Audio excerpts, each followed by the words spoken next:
This week in 40K.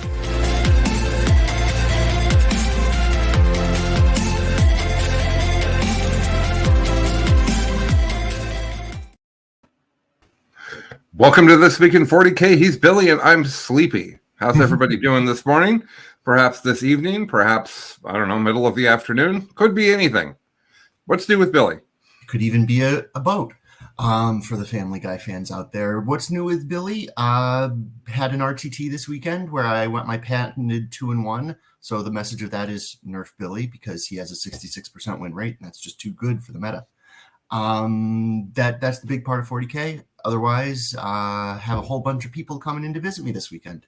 And that is both exciting and light to mildly stressful. Okay, who's coming to visit?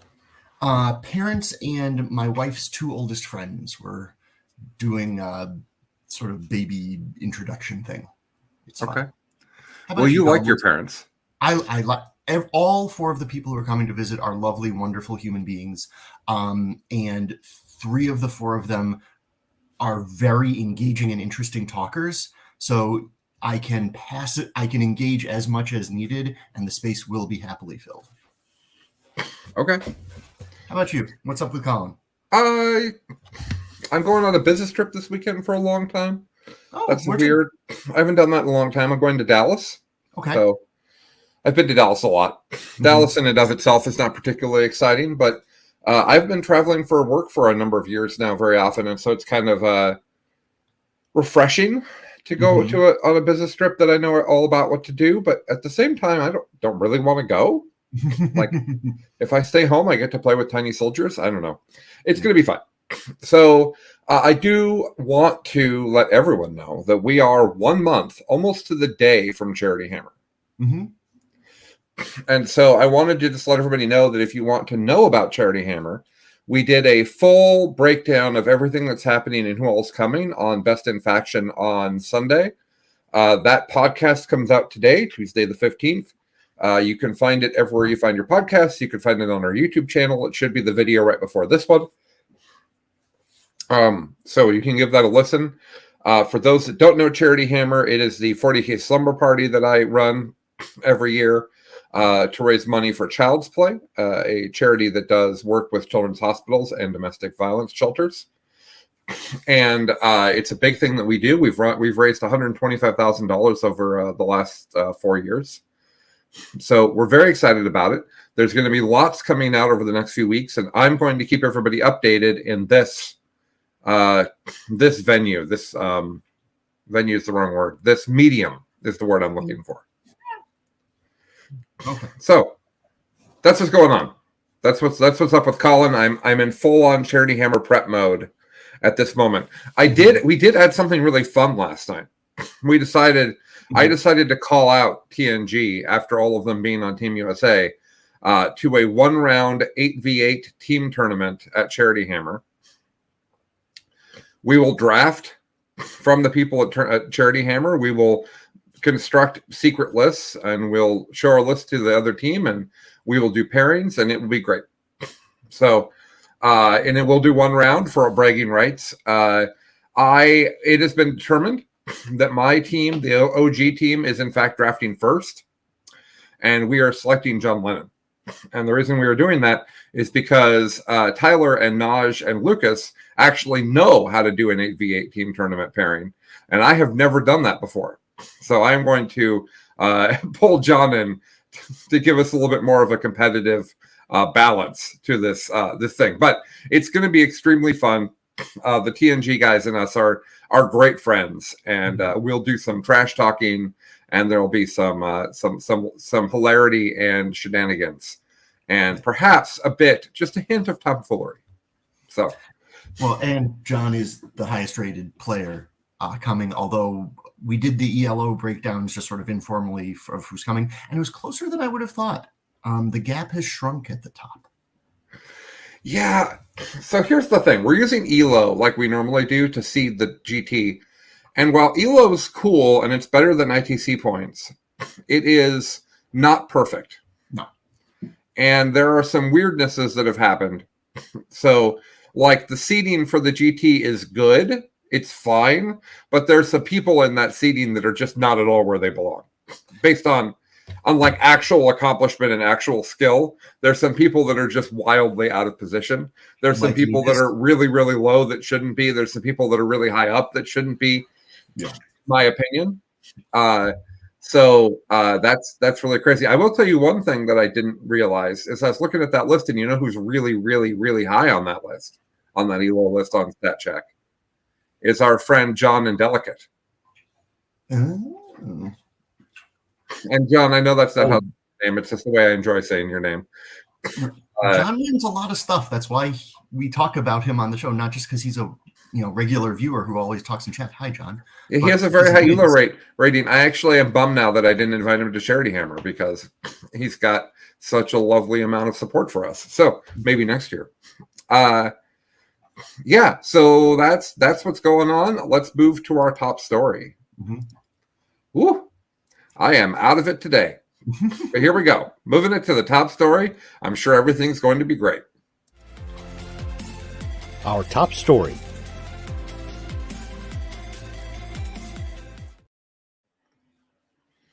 Our top story is that John did not know that he is very highly ranked on the ELO. He should go to StatCheck and click on Player Rankings ELO and go look for his name. Okay. I think he's more excited about Charity Hammer, but that might just be me projecting. But our actual top story, is that Poland won the WTC. They did again, although it after somewhat of a break. They are the winningest team in WTC/ETC history, but it had been a few years. And I actually think it had been as long as I've been paying attention to WTC since they had won. They'd always been hanging around the top.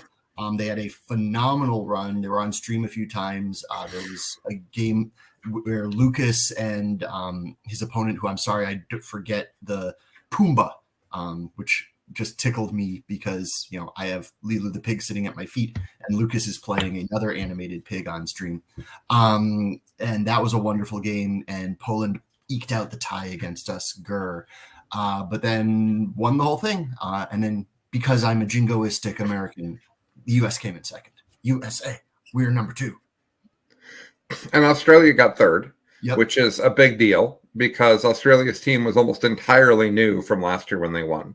Mm-hmm. And so to go from first to third sounds like it's bad. It's actually not. WTC is really hard. But they also took an almost entirely new team. The 2 Australian people I interviewed, and by that I mean messaged and said, congrats, what do you think? Mm-hmm. They both were pretty hype about the third place finish. And then Sweden came in fourth. I want to talk a minute about Poland because remember when we talked about the fact that U.S. played Latvia in the first round? And I commented that Latvia is like smaller than the city of Seattle in population. This is also kind of silly. How many people live in California, Billy? Maybe that'll be a good analog for me. About 40 million. Okay, that's perfect because Poland's got about 38 million. Yeah. So effectively what happened is a group of people the size of California have grabbed their 8 best 40K players. And they have beaten the 8 best 40K players from the 300 million people in the United States. It just continues to be amazing to me because in the Olympics, the U.S. wins a lot. And part of the reason they win a lot is because people want to live here. And part of the reason that they win a lot is because we have a huge country and we can pull from any number of people from any number of places. We've done that for 40K. Team USA is an incredible collection of amazing 40K players. And they did almost pull it out. I mean, they had one more tie mm-hmm. than Poland did. That's what made the decision. So I just think it's incredible how Poland has this culture of preparing for WTC that always makes them incredibly, incredibly prepared. And they do just phenomenally well. And I just think that that's incredible. And I can't possibly say enough nice things about how amazing I think that is. Yeah, there's a bunch of interesting places you can go to learn about that kind of a concept. But one of the things Malcolm Gladwell, there's good and there's bad about him, but he is really a big fan of sprinting. And he's half Jamaican, I believe it is. And one of his things is, how does this tiny island country always do so well in this sport that, the United States also cares a lot about? And what they have is basically no one slips through the cracks in their system. If you have any talent from a very young age at sprinting, you get put into the system and fostered and coached and supported all the way through. And that's, I think, how these smaller countries can compete against the large ones, is they build a system to find talent, foster talent, and cultivate talent that goes through. And one of the things that I think the U.S. really deserves a lot of credit for this year, to your point of the team was pulled from all over the country, this is really, I think, the first year that that's true, where a much broader, it used to just be the best players from the northern Atlantic seaboard that went to WTC for the US. And this year that was democratized and spread out around the country. And my understanding is that's going to continue. There's a much broader pool of people who, depending on their time and ability to both participate and to play, are going to be involved in the team. And as it goes forward, I think that's going to benefit Team USA. Yeah. So like in football, there's a concept of a practice squad. There are players on your team that can't take the field. However, they travel with the team. They practice with the team. And the idea there is that practice team can imitate the team that you're going to play against. And so that you can get reps against basically the players without wearing out your entire team. And this year, USA had a broad, large team roster, and only a percentage of them were playing, but yet a ton of them went. Mm-hmm. And these people helped each other grind. Like, I think Tyler Bortel played a game every night on TTS for like 2 months. Yeah. It was just an incredible amount of preparation that Team USA did. And then they were a lot of them there. The Team USA picture is a lot more than the 8 people that were playing. And that's the first time I've seen that. And I think it's wonderful. Yeah. It was also a fantastic representation of ages on the everybody's still pretty young by my standards, but there was a good representation of ages on the team. So really nice shout out for Team USA, and especially our buddy Lucas, who just wrecked people with orcs the whole weekend. I don't know why I said he played knights on Best in Faction. I am concerned that I was having a seizure at the moment that was happening. He was talking about playing knights, but he did not take them, and I knew that. I knew he took orcs, and then I talked about him playing knights. If you guys want to know more, go to BCP. It's really interesting to look at the pairings and who played who. Mm-hmm. But basically, ties are a lot more common in a team tournament. So Poland had 1 tie, USA had 2 ties. That's what happened there. Poland and USA did tie. So that was part of the experience. I do want to just, I think I have it on my phone right here. I feel like it's only appropriate to shout out the names of Team Poland. So let me do that. Best of luck to you on that front. I'm going to give it a go. All right. So first of all, they had Pumbaa with 1,000 Suns. Then they had Lucas. That's cheating. What's Pumbaa's real name? No. Lucas, maybe. Likowitz is Dark Angels. Patrick Make is Gene Stealer Cult. Macieij, which is also Pumbaa's first name, was on Tau. Thomas Garkowski on Necrons. Jacob Wachowski on Astra Militarum. Michael Duda on Eldari, and what I'm guessing is Victor Schmidt on Custodes. What I think is really interesting about this is that if I were picking the 8 best teams to put onto, and 8 best armies to put onto a team, I wouldn't have picked Tau, and I wouldn't have picked 1,000 Suns. Just me personally. But the way team tournaments work is you can design your pairings around that, and you could skew your lists to make, like, the 1,000 Suns list has a ton of rubrics in it. Well, rubrics are incredibly good most of the time, except for the times where you play against an army that easily picks up rubrics. Yeah. So there's a lot of interesting stuff to learn there, and you can see all the lists. Yeah, really, really neat. I love WTC. I love that it exists. I hope that someday I get to go, even just as news coverage or something. I would really like to be part of that.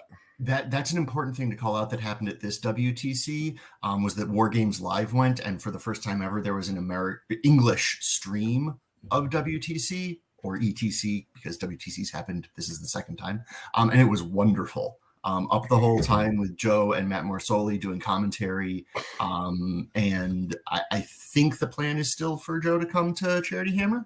I don't know. He's not been responsive, but he's also in Belgium, so I need to probably give him a minute. On the broadcast that was his plan. Oh, thank God. Yeah.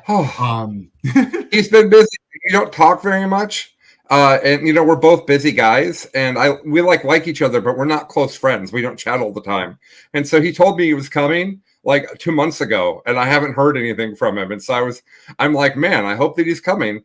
He mentioned on the stream that he was assuming the finances from WTC didn't blow him out, and apparently he was doing well, at least from the super chats and subs that I was seeing.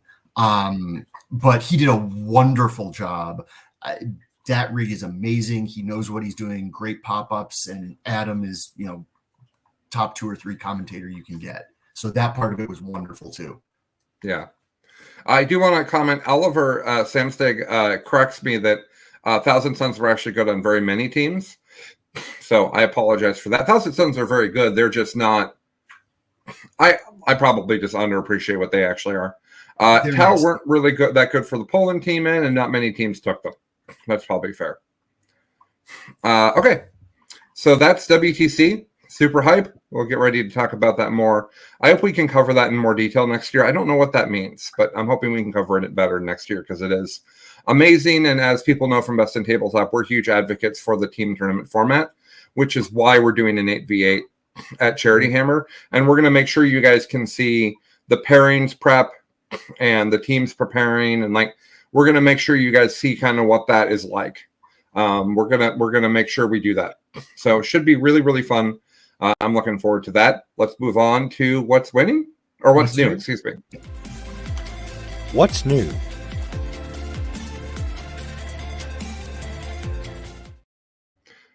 What's new, Pussycat? Whoa, whoa, whoa. So after giving us 10th edition, GW has definitely taken their foot off the gas of new 40K stuff. They're spreading the love around their other games. That said, between last week's show and this week's show, there was a meta watch. Where they basically confirmed the meta is what everyone can look at it and see.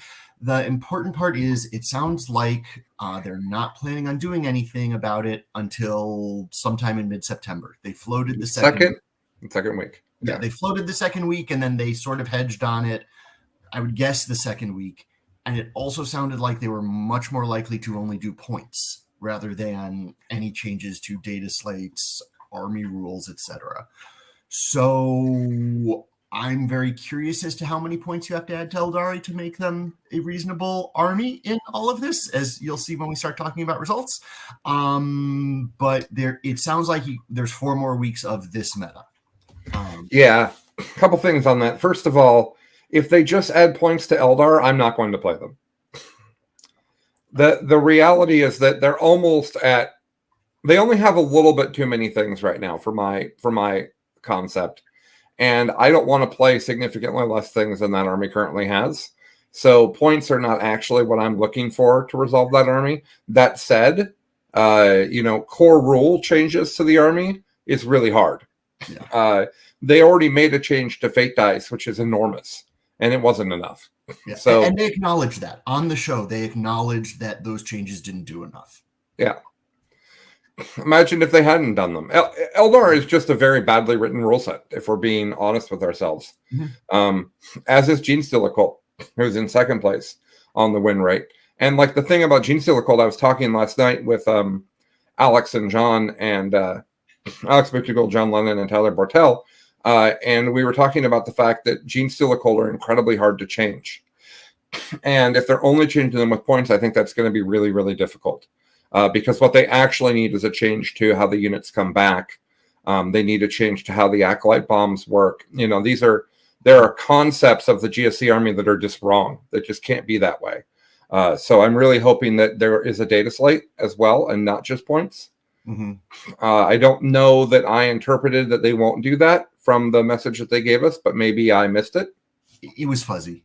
The second thing I want to say about this is that if it's in the second week of September, and I really hope it is, that means that it will drop as the week of Charity Hammer. And that is funny because last year 9.5 dropped the morning we started Charity Hammer.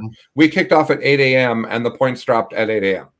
7 a.m. I think the points dropped an hour before we went live. And so like the first thing we did at Charity Hammer is John Lennon and I sitting on camera talking about what had changed with like unable to remember everything. People shouting out stuff that we needed to talk about. In a previous year, we also got the data slate the week of Charity Hammer. So there's a little bit of a tradition here where Colin picks a date randomly on a map. On a map? Colin picks a date randomly on a calendar. I don't keep my calendars on a map. That'd be fun. That'd be a fun wall hanging. Okay. I don't know how that would work at all. Not So what's fun about that, there's two things that are fun about that. First of all, it's stressful for me because it makes it hard to play on Charity Hammer. But that's fine. I'm a very stressed person in a normal, just kind of by default. What's fun about it is it means that the meta is going to change drastically, and you're going to get to see some of the best players in the world adapt immediately. Mm-hmm. And we're going to play a GT. So and you're going to get to watch it. It's going to be really cool. Okay, what else is new? That's what's new. There are some repackaged Space Marine miniatures. So if you really want some Phobos stuff, there's going to be a new way to buy that, but not a lot of new stuff. Okay. I think we're going to get Tyranid pre-release news this weekend. That's what the shot I'm going to call. Okay. Yeah. That'd be exciting. I think we're going to have Tyranids for Charity Hammer. Knock on wood, because we do have the Charity Hammer Nids Throwdown, where 4 of the best Nids players in the world are going to play each other with Nids lists to see who's the best one. And that'll be a lot more fun if the Codex comes out first, because right now Nids are not particularly exciting. Yeah. Okay. Here we go. What's winning?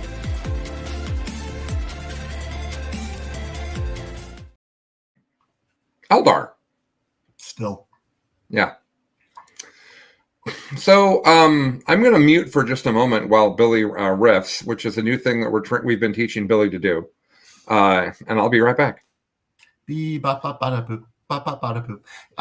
so yeah, Eldar is still winning. The more interesting thing that happened this week is that Deathwatch at least made an appearance on the meta and did reasonably well. They are an interesting spoiler into Eldar and GSC to the extent that it is possible to be spoilery into those armies. Like Eldar and GSC are both better than Deathwatch, and I would argue probably at least Eldar have a positive matchup into them. But there was this is the very clearly defined top of the meta. What is just counter to that I can bring? And so Deathwatch is a army that you're going to hear us say quite a bit more this week than you have ever heard us say in the past. It's true. So the first tournament I'm going to talk about here is the WTC Warmaster GT 2023 in, I don't know, Mechelen, Belgium, with 283 players at 6 rounds. People don't always know about this. Before the team tournament for WTC, there's a singles event. And what's funny is if you play in both of them, you play for like 6 days straight of 40K or something insane. It might be 5 days. I have no idea. But you play 40K nonstop for a whole bunch of days. And this is a 7-round tournament. It's actually a 6-round tournament with a shadow round. And the top 10 finishes were Eldari, Chaos Space Marines, Deathwatch, Custodes, Eldari, Deathwatch. But the meta is completely fine. What? A wide and broad spectrum of the meta. Yeah, and one of the things this makes me concerned about is Deathwatch going to get missed? I think Deathwatch could get missed, and it's not actually that big of a problem. I honestly think a lot of Deathwatch is they are very specifically tailored to counter a specific threat, and they are not broadly good into the wider meta at a problematic level. I don't agree. Okay. I think that they actually have the best Marine rule set of all of them. Sure. I think that they shoot things off the table and have incredible jank to play the game. I'm a big fan. I think that they're really, really quite great. I thought that they were going to be dominant in the meta immediately. And I had talked to John Lennon mentioned to me that it's his favorite Marine Army. We're friends. We talk all the time. I'm not trying to name drop. And I think that it took a minute, and I don't know why it took a minute. I don't know. We hypothesized that the WTC list being hidden meant that people didn't realize how popular Deathwatch was going to be, but I don't think it's that. I really don't know. Lou Rollins is going to come to Charity Hammer, and he's a big Deathwatch fanatic, so I'm excited to kind of get his thoughts on that and see what else I can learn. The other thing with them getting missed that actually wouldn't make it be a huge problem is that the Marine Codex is going to come relatively shortly here, and that will shake up enough of the Marines that while Deathwatch do rely a lot on their Deathwatch specific units, you shake up the whole rest of the Marine Codex, and I would be less worried about long-term unhealth of Deathwatch. Yeah, I think that's fair. All right, let's talk about this singles event. I do want to shout out a few names that are very familiar to people in the top 10. Innes Wilson from StatCheck is 5th. T.G. Lanikin is 6th. Just a couple names there that we talk about on the show quite a bit. In the top 4, first place we have Thomas Wobach from Austria. Thomas brought Eldari and had basically, it looks like they played 8 rounds plus a shadow round. I know there's a top cut, so maybe it looks like everybody else doesn't keep playing. Fair enough. Mm-hmm. Thomas Wobach from Austria, he had Eldari. His Eldari list has only 2 Fire Prisms. It does have a Wraith Knight. It does have a Warwalker, Warp Spiders, Rangers, a Night Spinner.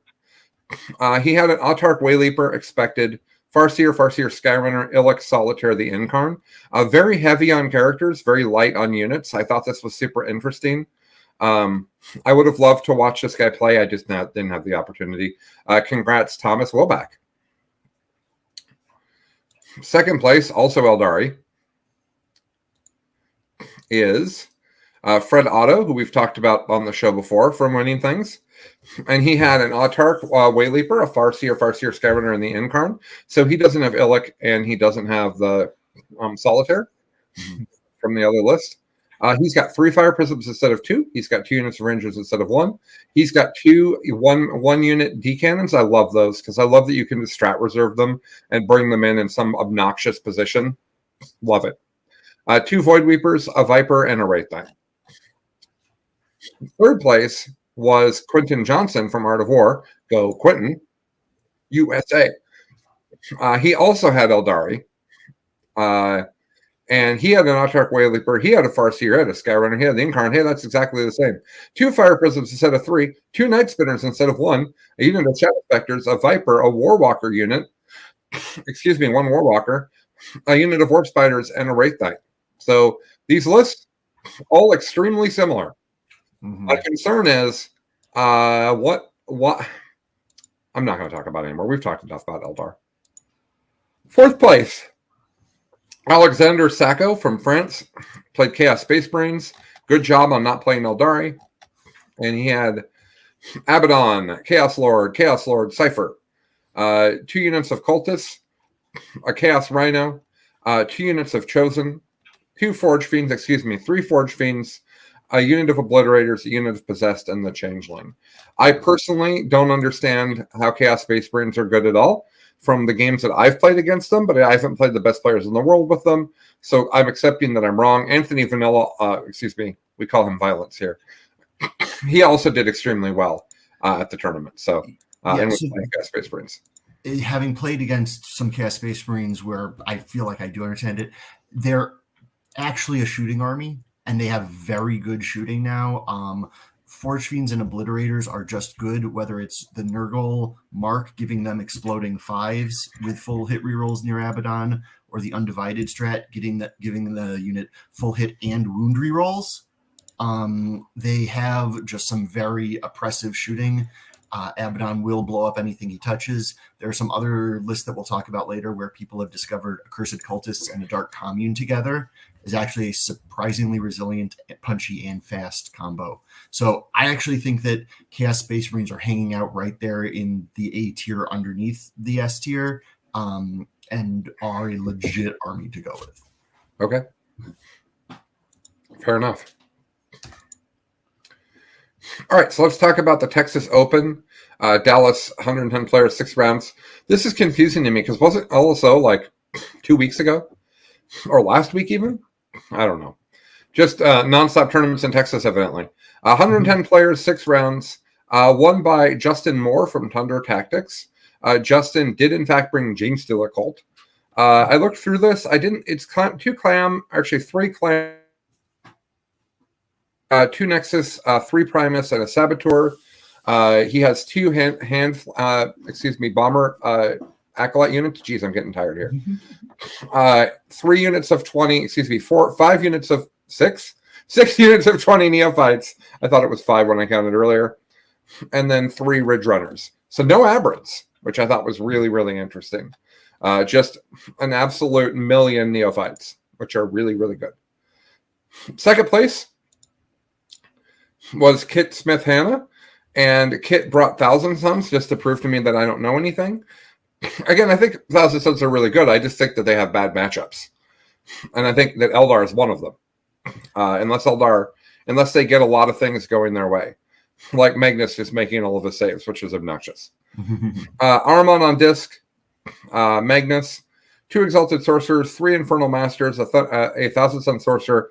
This is a lot more characters than I've seen in the Thousand Suns games I've played, so that's interesting.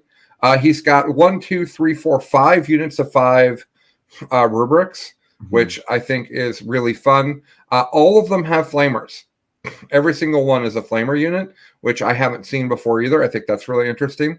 1 MVB, Mutalith Vortex Beast, and then 2 Rhinos and a flamer unit of 3. Really, really neat Thousand Suns list. I'm absolutely going to be sharing this with Chuck. I think he'll get an absolute kick out of it. Third place is Joni Velasquez from Big D Generate. I'm having the worst time with my allergies. I am sorry. I'm going to have to mute again. I'll be right back. The other thing that Thousand Suns, from watching the WTC stream, it seems that an important part of their overall damage output is they're going to be overwatching you each and every turn, because not just the flamers, but the characters leading them also have really nasty overwatch shooting, and the Soul Reaper cannon, their auto cannon. So it's the way the math works, because they can have sustaining hits on their Overwatch as well. So they're actually hitting you way more than you would think just from, oh, they only hit me on 6s. Overwatching with Thousand Suns becomes a scary prospect. Yeah, that's fair. It's good. Neither of these Thousand Sun players took the Terminator brick. Oh, this guy did. So we'll talk about it here. So then third place was also Thousand Suns. And it was Joni Velasquez, as I said already, but I had forgotten that I did. And he has Armin, Thousand Sun Sorcerer, and Terminator armor. No Magnus. 2 units of 10 Flamer rubrics, a unit of 5 rubrics, a unit of 10 Zangors, which I think is interesting. Oh, wow. And then maybe that's not 10 Zangors, 65 points. Nice. Vortex Beast. He does have the 10 Terminators. I think the Terminators are obnoxious because it's very easy to just be like, what if I rerolled hits and wounds? Then he's got a Forge Fiend, 2 Zangor Enlightened, and then he's got 2 units of 3 Flamers and the Lord of Change. Oh, interesting. So completely different Thousand Suns list. So really, really neat. By the way, the previous Thousand Suns list went 6-0. They had 2 undefeated players.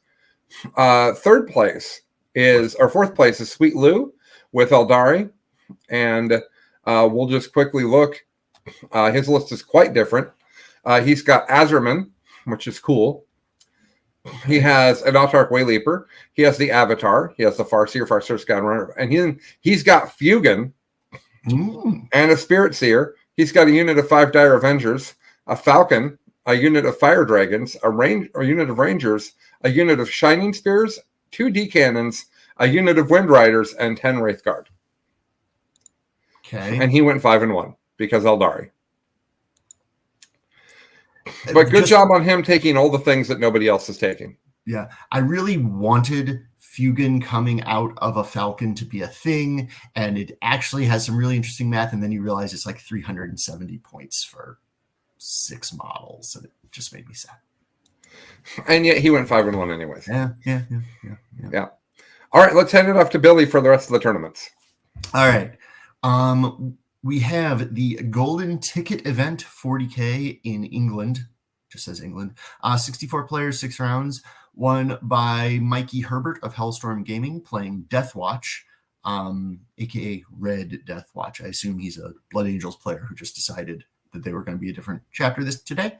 Had a Phobos Librarian, Primaris Captain, Watchmaster, 3 units of 10 veterans with Thunderhammers and the Frag Cannons, 10 Desolation Marines, 10 Hellblasters, 2 3s of Inceptors, 5 Infiltrators, and 2 Multi-Melta Speeders. He did the Deathwatch detachment, not the Gladius, so nobody leading those Desolations, but just a bunch of very efficient shooting Marine bodies. The Phobos Librarian and the 5 Infiltrators, for those who don't know, that's can't deep strike within 12 of me and can't shoot me from outside of 12. So it's a very nice tech unit. And so congrats to Mikey, 6-0. Got his golden ticket if you didn't have one already. And that's there's some year-end GW event that they're handing out golden tickets for. And I actually should know that more. Colin, do you know off the top of your head what that event is? Say that again. Which event? The golden ticket, the thing that they're all of these bigger events are feeders for. Oh, it's called like the Warhammer World Championship, or It's got some big name that I don't remember either. But it's supposed to be all the best players deciding who the best player is. I think it's really interesting because I think it's a better way of doing LVO. Sorry to ITC. But the LVO has a lot of problems. It's really fun. LVO is like the 40K party because like everybody has been there historically. The problem with LVO is that you've got like 700 people pairing for 6 rounds before the shadow round cut. And when you've got that many people, you've got people like John Lennon and Nick Natavati, and I guess he only does commentary these days, Jack Harpster, Anthony Vanilla. These are people that are wrecking people on their way through trying to get to that shadow round. A lot of the people they play are going to have no hope against them. And then Anthony and John Lennon let's say they're the 2 best players there. They might just play each other in round 4 and only one goes to the finals. So there's a lot of issues with getting the actual best players to the final of the ITC so that the ITC champion and the LVO champion is not just a random happenstance of pairings, but an actual competition. And so this is a problem with LVO, and lots of people know about it. LVO is still great. This is just a problem with it. And the shadow round helps, and there's lots of stuff there. But another way to do it is just to have a tournament that's only of tournament winners. Yeah. And I think that that's better for the purpose of deciding who the best 40K players are. I think it's better. For the purpose of having the biggest tournament you can with the most people involved, that's what LVO is doing. Yeah. And they're both achieving their goals. Oliver is telling us in chat that it's in Atlanta the weekend before Thanksgiving. Okay. So there we go. More on that to come in November. Second place at the Golden Ticket event was Adam Shepard-Jones with Custodes, 5-1. He had 2 Blade Champions, a Shield Captain Trajan, 9 guards, 4 guards, 4 guards, 4 prosecutors, 2 Alaris, 6 wardens, a Calidus assassin, an Exaction squad, and a Vindicare. Hearing chatter about the Vindicare actually not just being a feel bad for the person who takes it. I don't know. I subscribe to Warhammer Plus for a year, and I have that fancy Vindicare in a box on my shelf. I might try it and then be sad. In third place, we have Matthew McCurdy with Space Wolves in a Gladius detachment. So this obviously perked up my ears and eyeballs. And then I was curious. Matthew brought Bjorn, an Iron Priest, Ragnar. So I love it because it has Ragnar. A lieutenant on Thunderwolf that's not named that, but that's what it is. A lord on a wolf, same deal. 4 servitors, 6 Blade Guard veterans, 5 Desolation Marines, 3 Inceptors, 5 Infiltrators, 5 Multi-Melta Longfangs, a Repulsor, 3 Thunderwolf Cav, and a Calidus Assassin. I would love this to be as true as what Matthew did with it. I'm going to give a lot of credit to Matthew's play skill in this result. But I if I had more time to play 40K, I would test this list out much more than I probably will get a chance to. And then in fourth place, we have Ryan McToll with Eldari. So no, you do not get to escape them. All the normal stuff, the Wayleaper, Avatar, Death Jester, Farseer, 2 Fire Prisms, 2 Hornets, 1 Night Spinner, 3 Shroud Runners for a bit of spice, 2 Warwalkers, 5 Spiders, and a Wraith Knight. I want to say something about Hornets. Please. So a lot of you know that a friend of ours, a friend of Chuck and mine, passed away, leaving an enormous Eldar collection. And I'm going through it, and I'm buying some of it. We're trying to get money to his widow and their child, who, by the way, is a really cute kid. We're trying to make that happen. And so I'm selling off his armies. And I'm going through the Eldar and taking things that I don't have and putting my own money into the pot. And I found 2 Hornets, which I've never owned. Yeah. And I played with them.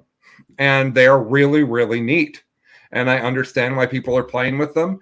And more than any of that, I had not actually played a game on the table. I think once before. Chris Blackham played them against me at Charity Hammer a million years ago. Really love the model, which I didn't know. That's all. Oh, yeah. Just we keep seeing Hornets in lists. I hadn't actually tried it. They're really neat. They're fast. They've got good shooting. They take up a pretty decent footprint, which I like. Mm-hmm. I move block with them, which has been very effective. So that's all. Yeah. That's all. No. I just wanted to talk about how neat Hornets are. That's all. I also now own Shadow Specters, which was the other really exciting thing. And they're painted really neat and in a way that will work with my army if I just rebase them. So super hype about that, because I can leave them painted by my friend and yet play with them and have them be not conclusive, cohesive.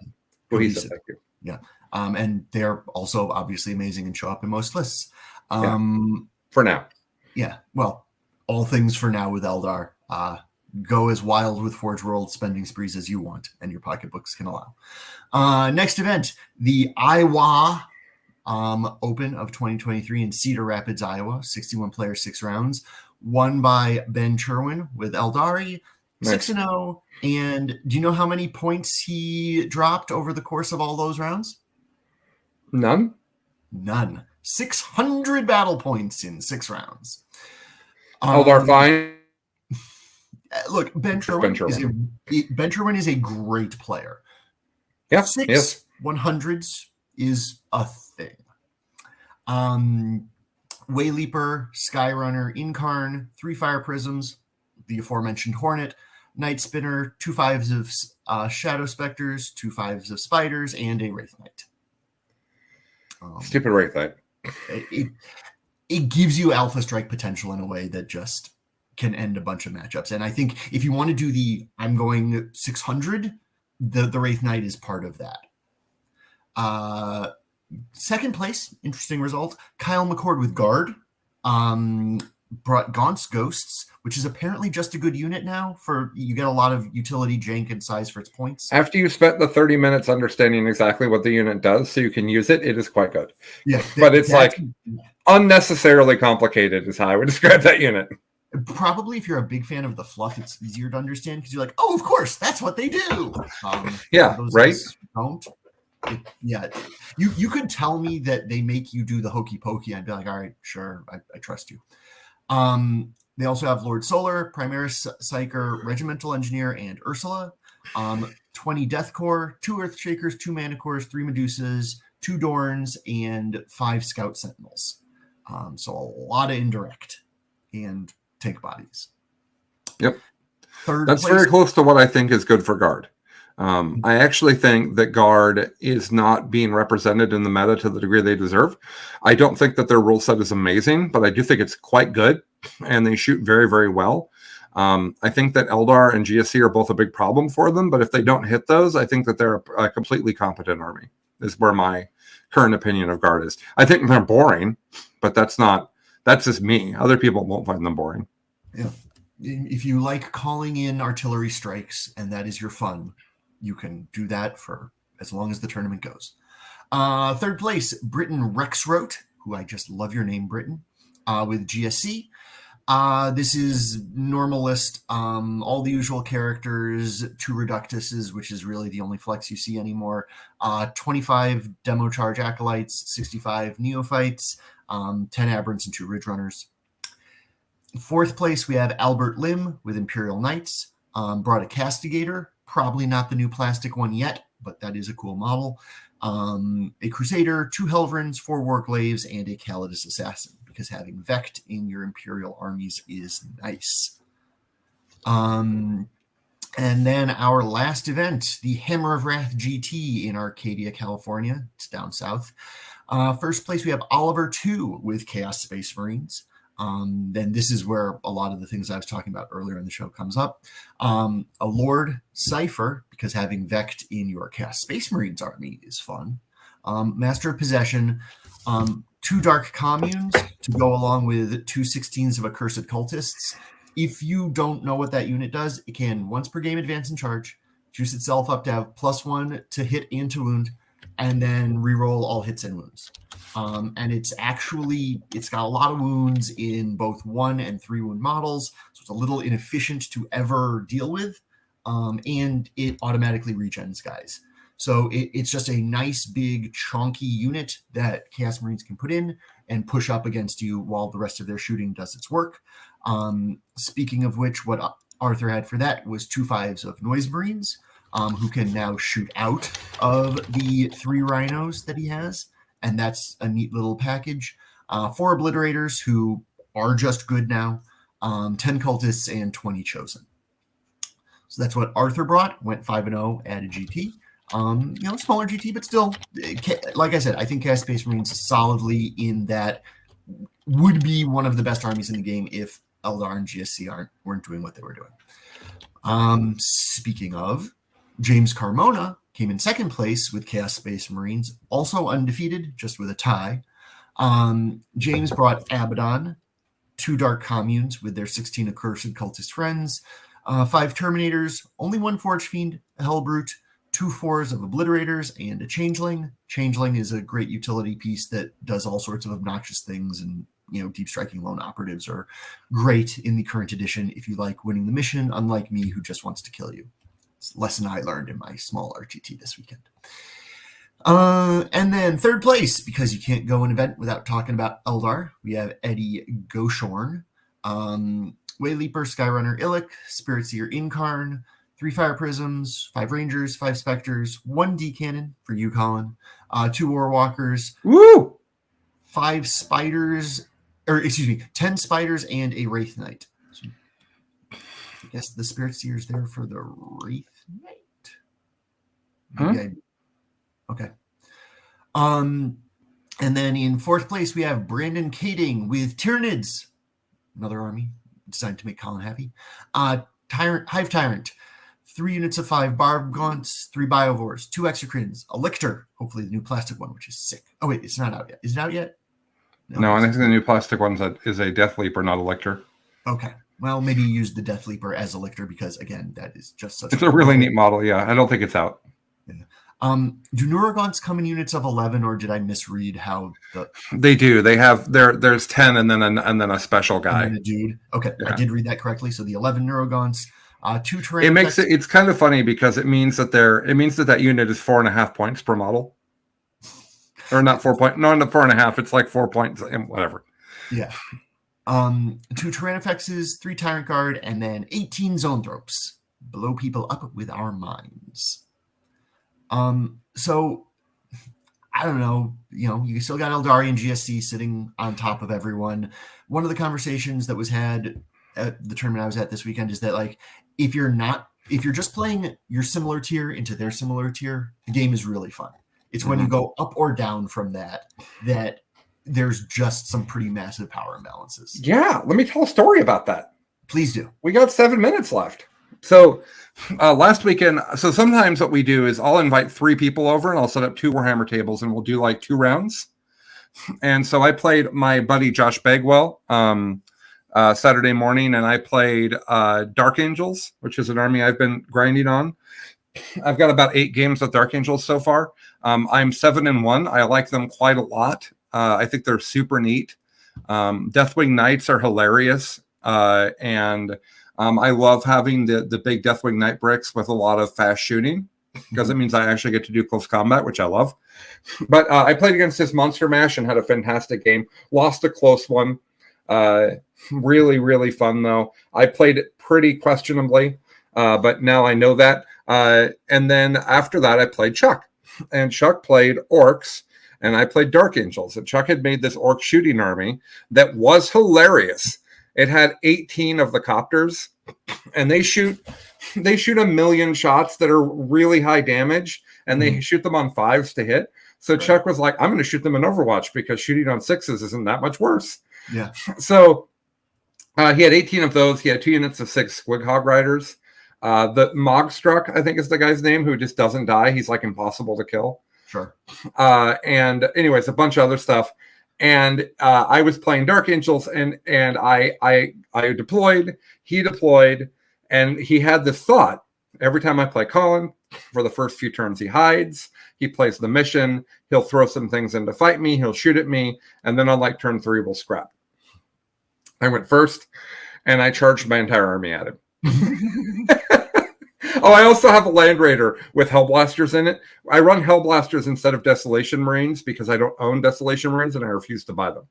So I've got Hellblasters in this Land Raider, and this Land Raider's driving around, dumping out the Hellblasters. They're shooting, they're rolling their hazardous rolls. Oh no, 2 of them died. Guess they shoot again. By the way, my favorite thing about the Hellblaster shooting mechanic is if you Overwatch with them and some of them die, they then get to shoot at normal shooting. Anyways, so I went right at him, and it was great because Chuck, it completely malfunctioned Chuck. He just, he's like, I'm playing Orcs. Why are you running at me? I'm like, because I want to scrap. Yeah. So it was really fun. It was a great game. It went very badly for the Orcs. It turns out me running at him was absolutely the right thing to do. And I think that it was a fun example of 2 things.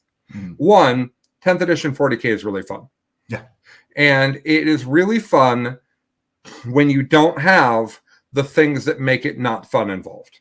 Yeah. And I don't just mean GSC and Eldari. I also mean Votann. I also mean AdMech. I also mean the armies that are so bad that it doesn't make the game very interesting.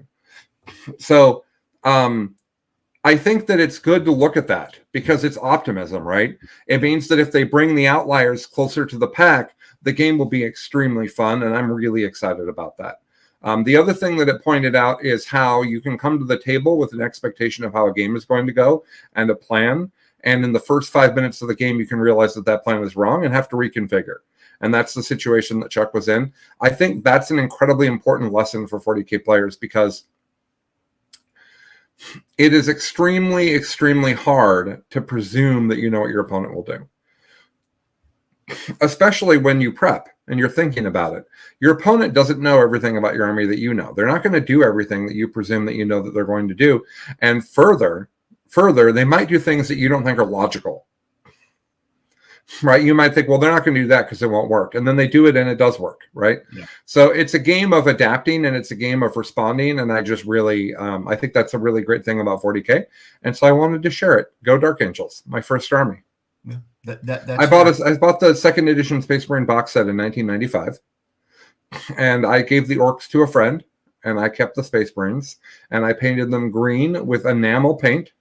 And I still have those guys. They are fantastic. They are so ugly. The enamel paint did not do a good job.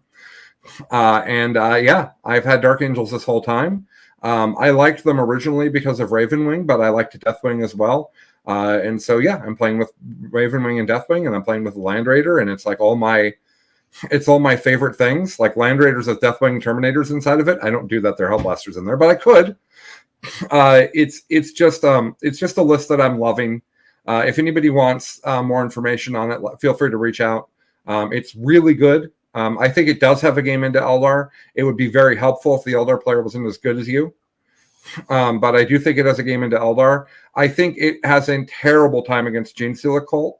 I think in order to gear for Genestealer Cult, I'd have to put a lot of infiltrators in, and I don't want to do that. So I'm just kind of hoping to dodge a very rare army. It's basically what my plan is there. And then Hank and I had a fantastic game against Custodes. So I've been testing it against good stuff. I also played against a kind of off-kilter Knight Army with Noah and got that one done. So it's been really fun. And I strongly suggest if you have an army that is not Eldar and GSC and you want to put it on the table and give it a go, you might just find yourself enjoying yourself. How was that for an end of the show story? That was a very good end of show story. When you bought that second edition box, you weren't bothered by the fact that the little cardboard dreadnought was red and all of your Marines were green? I don't remember the cardboard dreadnought. There's a little square. Yeah, no, I understand what you're talking about, but I just don't remember him. Okay. There was that. The other thing about the Custodes is it's important to know which FAQ your event is running, because if they're using the WTC, Trajan ignores Trajan works. And if they're not using the WTC and using GW, he kind of doesn't. And that would very much polarize that Deathwing Knight matchup. Yeah, speaking of the WTC, I'll leave everybody with one funny thing. The 8v8 one-round thing we're doing at Charity Hammer, we couldn't decide what terrain to use. So the 8 tables, 3 are going to be player-placed, 3 are going to be GW, and 2 of them are going to be WTC. So in the pairings process, when defenders get to pick tables, they're also picking terrain format. That's fun. Which I thought you'd think is neat. Yeah. All right. Thanks, everybody, for coming or listening or watching or whatever it is that you're doing. I hope that you're having an absolutely fantastic week. From the show that is about the Grimdark that is neither grim. Jesus. You say it, Billy. A show about the Grimdark that is neither grim nor dark. That's exactly right. He's Billy, and I'm Colin, because someone downright has to be, and it's going to be me, and I'm going to do a heck of a job of it. Thank you, everybody. We'll talk to you soon. Bye-bye. Bye.